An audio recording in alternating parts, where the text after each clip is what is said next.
Blue Troopers, and it's raining outside, so I'm not in the TARDIS, at least not yet.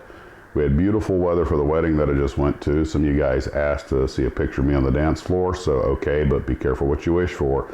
Here we go. You might want to close your eyes for a few seconds because a thing seen cannot be unseen. Here we go. Okay, you can open your eyes now. Yeah, there are some things that probably best not asked.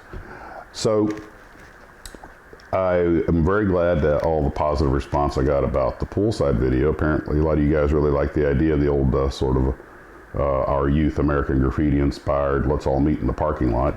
And I was thinking about that, and it really is a slice of Americana, although I'm sure it's the same way in a lot of other places too, but because teenagers are teenagers. I thought about calling this thing Life BC, before computers, when people actually got together with their friends.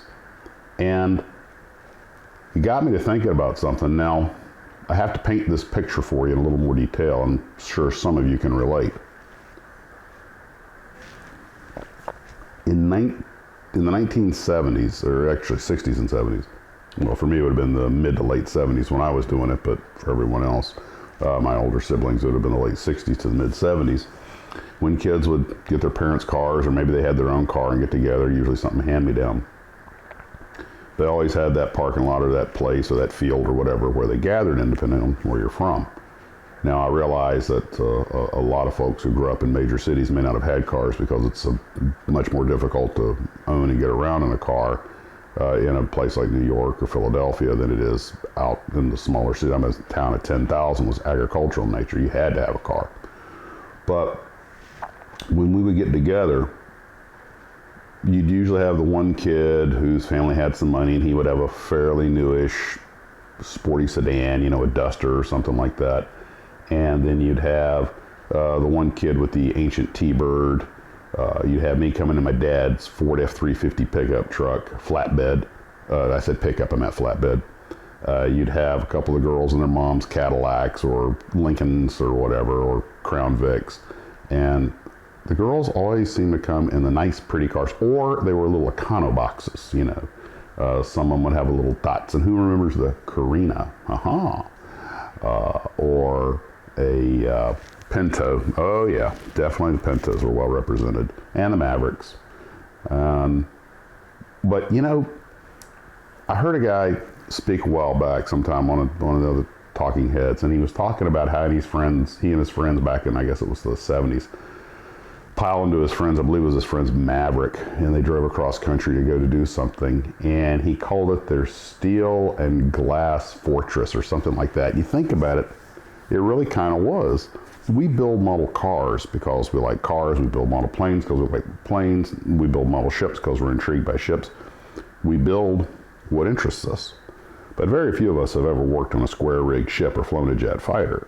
So most of us do some modeling of something that holds that special interest because it's something that we were involved with. You know, that's my love affair with the old 64 Polara. It's not that it was a particularly great car, but it was one that I got to drive. And when we model something like a battle scene from the Battle of the Bulge, or me with my Midway stuff and Battle of Midway stuff, that's all great. It's our way to sort of pay tribute to and go out and touch history and exercise that creative spirit. But it's a very different thing than when you model, oh, I had one of these, and you know, and you're modeling something that you personally have a direct connection to.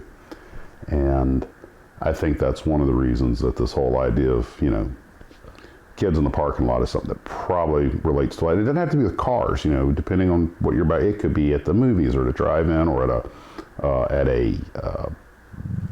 an open field. I can remember, because I'm from an agricultural area, for a while there, the kids would get together and meet in this open farm field. And again, same collection of cars. I had to be careful about that though, because even though I was usually in a truck, you know, a Ford Galaxy does not get out of a soft field as easy as a six-wheel flatbed that has no cargo on it. So you had to be careful about those things. And you know, there were adults that did the same thing down near Lake Talquin. There was this little island that the water would get low, and you could just drive through about ankle-deep water and get out there. And these local rednecks would go out there and party, and some of them were in their 30s and 40s. So I don't think that's something that everybody gives up as they get older. Again, this was Life BC before computers. So this is just where people socialized. Maybe it's a rural thing. I did want to mention that I had to throw this out there because it's just such a little piece of Americana. We had two places that were popular to meet. One, and both of them, of course, were food joints, so it's kind of our Mel's Diner from American Graffiti. One was, there was a local chain called Chandler's, and there were actually two of them in town. There was an older one where you could only eat outside, and then they built a newer one that was a sit-down restaurant, and that was in the parking lot of a small strip mall that had a, ready for this, who remembers this brand? TG&Y, or as we called it, Toys, Games, and Yo-Yos. And we would all, that really became the popular place because we could park over in the middle of the parking lot and just cluster our cars together and not really have to go into the restaurant and eat or anything. Whereas if we went to the other Chandler's, which was still a popular place, if you're going to eat up a parking spot, that parking lot was smaller. So if you're going to park there, you need to be ordering food. So, well, 65 cents for a cheeseburger. And you wonder how I got so big. The other place was another little restaurant called Luton's. Now, it wasn't so much of a hangout, but sometimes people did. And what made Luton's so different was this place was such a little slice of old world Americana that was actually the subject of a piece of artwork that was done. If I can find the picture, I'll put it up here.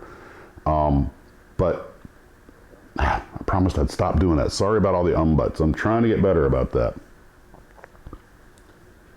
Luton's was probably made in the 20s. The building was probably erected in the 20s. A wood frame, two-story restaurant. I believe the owners lived upstairs.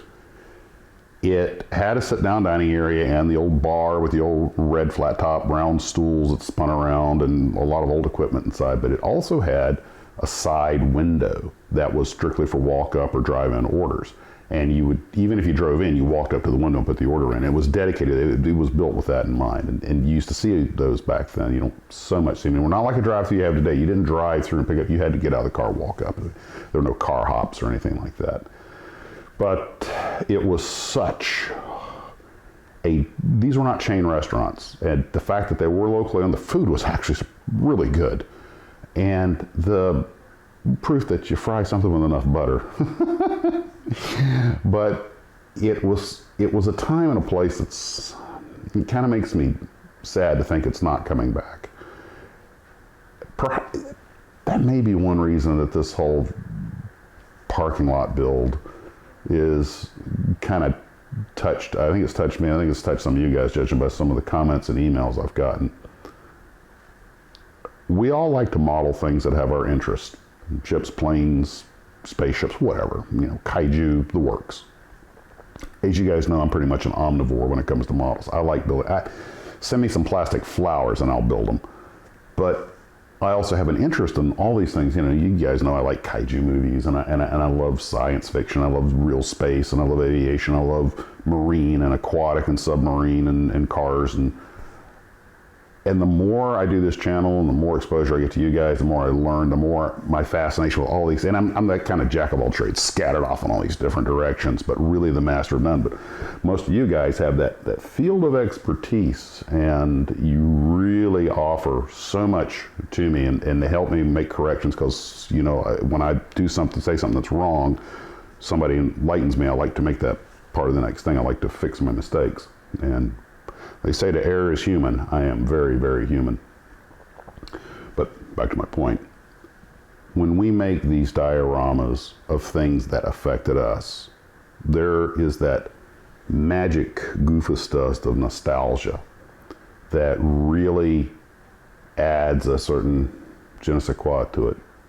And all of us have, whether it was a car or whatever, all of us have that little place we go back to that if we smell something that reminds us of it or hear something that reminds us of it, it goes straight to the memory center of the brain and makes you go, oh yeah, those were the days. And of course the good old days weren't always so good, but they were our days and we're always going to have that special attachment to them. At least I hope you're lucky enough to have those kinds of memories. Well, that's really all I got. I think I already mentioned that I've got a few appointments this week, and I'm probably going to be running across the Panhandle to deliver my buddy Wild Bill those Glencoe model wagons I made for him, and visit with my family over there. So that'll probably just be a day trip. That's pretty much all I've got. I want to thank everybody for tuning in. And if I remember, I had a few outtakes this morning. I think I'll tack them on to the end of this just for kicks and giggles. Guys, take care.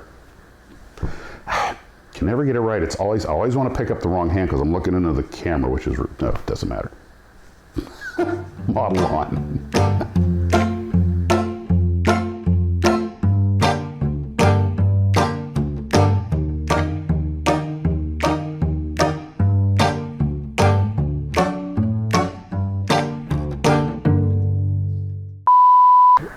Were, of course, the last stages of what we might call the big American iron.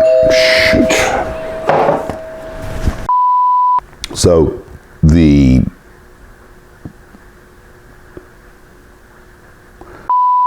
already plan to go out and take some forced perspective photos. A few of you already sent me some.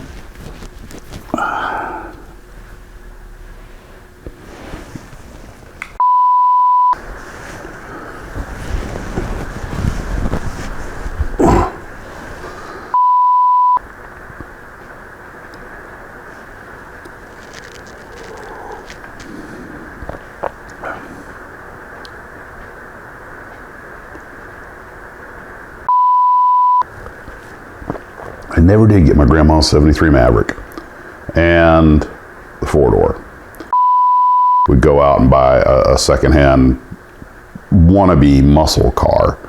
And so you might see a Chevelle or something, but it would have a pretty stock engine in it. We didn't really have any genuine hot rodders with us. And you would see Monte Carlos, and I mean, we're talking about the long front end jobs. The 70s was an interesting time for car design. Unfortunately, not for car quality, as we already know. Actually, I wouldn't mind getting my hands on a 69 Catalina station wagon. Brown on brown with the faux wood panel down the side. Guess what my mom drove? Oh, what a battleship. See, one day I'd probably want to put a big H on the hood so the helicopter would have a landing pad. And that was really kind of the currency back then. Sports cars were cool, but where I came from, it was, the Ford F-150 jacked up with wide knobby tires. That was the truck. That was the redneck dream.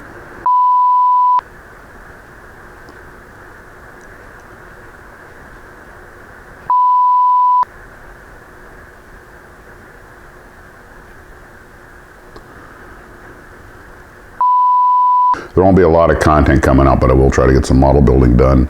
Wrap up what I've got on the desk and on the table and get the Felix stove laid out. I got to clean up the Tarbus first because it's amazing. It takes you a full day to get the thing semi-organized, about an hour to make an utter mess out of it. Looks like the Tasmanian Devil's been in town.